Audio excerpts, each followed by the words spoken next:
There's a quote from Badgett, and this is a book that he wrote in 1873. He writes, "We are living amid the vestiges of old controversies. We speak their language, though we are dealing with different thoughts and different facts. For more than 50 years, from 1793 down to 1844, there was a keen controversy as to the public duties of the bank. It was said to be the manager of the paper currency, and on that account, many expected good from it. Others said it did great harm. Others again said it could do neither good nor harm. But the whole period, there was an incessant and fierce discussion. That discussion was terminated by the Act of 1844.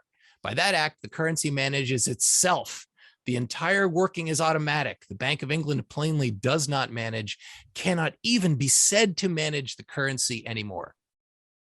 This craving for this automatic mechanism, I'm speaking as myself now, the quote is over, but this craving for automaticity is so deep and has been tried so admirably.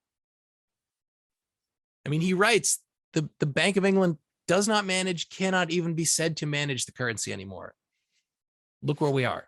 It's staggering. I mean, in that lens, the automaticity of Bitcoin is really something of ultimate essence in many ways, right? We've been trying to figure this out forever, ever since we figured out capitalism, basically.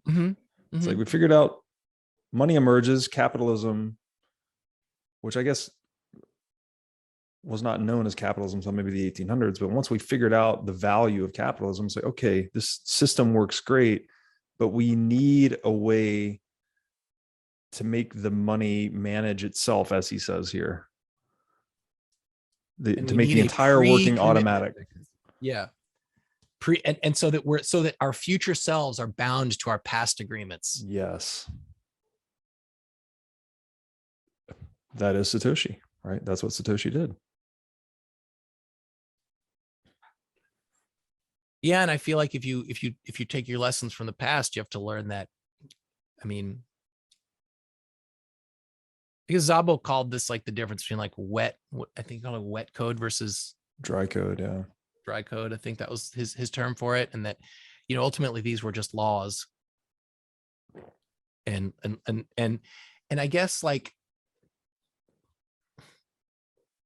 when you jump onto Bitcoin Twitter and you see some crazy Bitcoiner claiming some crazy shit that's not related to Bitcoin that you wholeheartedly disagree with, you should be super, super joyful that that person loves Bitcoin as much as you do, because what that means is that no group of Bitcoiners will ever be able to agree on a cause worthy enough to change the money supply.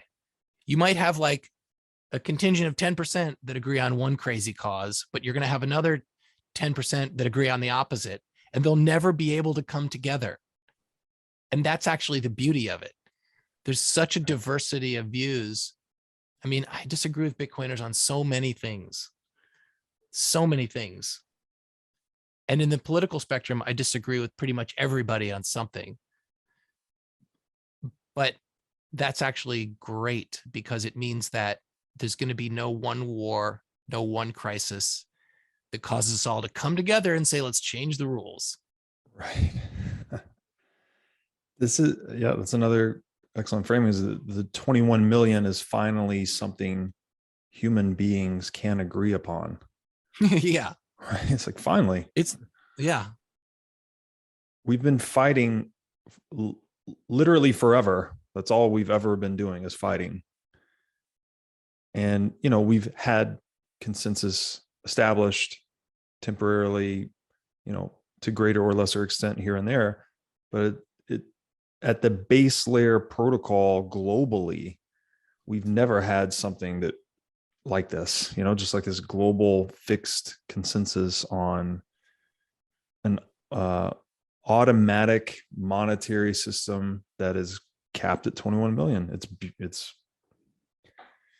It is a rabbit hole.